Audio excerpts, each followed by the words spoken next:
पति के एहसानों को भूलकर नर्स की ट्रेनिंग होते ही बॉयफ्रेंड के साथ रहने लगी पत्नी।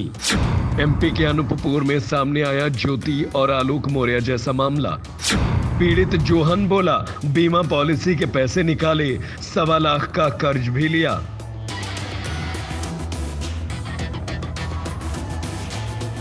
यूपी के बहुचर्चित ज्योति मौर्य आलोक मौर्य केस जैसा मामला मध्य प्रदेश के अनूपपुर जिले में भी सामने आया है।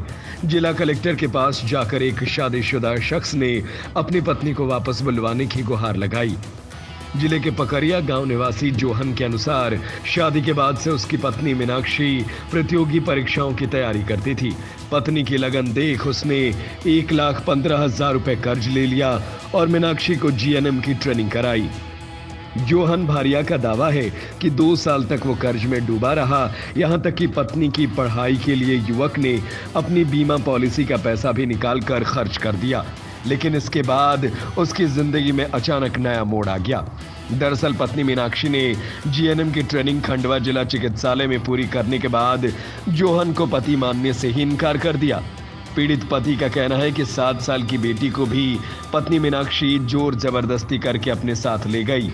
पति जोहन के मुताबिक उसकी पत्नी बनने से पहले मीनाक्षी शादीशुदा थी, लेकिन वो अपने ससुराल नहीं जाती थी। उसके घर वालों के दबाव के बाद मैंने बिना किसी को बताए मंदिर में उससे शादी कर ली। पढ़ी लिखी होने के कारण उसने पटवारी, शिक्षक और नर्सिंग नौकरी के लिए प्रयास किया। नर्स बनने के लिए खंडवा चिकित्सालय चली गई। उसकी नर्सिंग ट्रेनिंग पूरी कराने के लिए मैंने कर्ज लिया। बीच बीच में घर भी आती थी, लेकिन कभी भी मेरे घर ना आकर अपने मायके में ही रहती थी। जब मीनाक्षी को मैंने अपने घर जाने को बोला तो उसने जवाब दिया कि मेरी लाइफ में कोई और आ गया है, तुम दूसरी पत्नी देख लो। जोहन ने अपने आरोपों में कहा वो अपनी 7 साल की बिटिया को लेकर गुजरात काम करने के लिए चला गया था, जहां उसकी पत्नी मीनाक्षी अपने भाई अमित और अन्य व्यक्ति के साथ आ धमकी और मुझे जान से मारने की धमकी देकर बेटी को लेकर चली गई। अब पीड़ित अनूपपुर कलेक्ट्रेट पहुंचा, जहां उसने जन सुनवाई में कलेक्टर को आवेदन देकर अपनी पत्नी और बेटी को वापस बुलाने की मांग की है।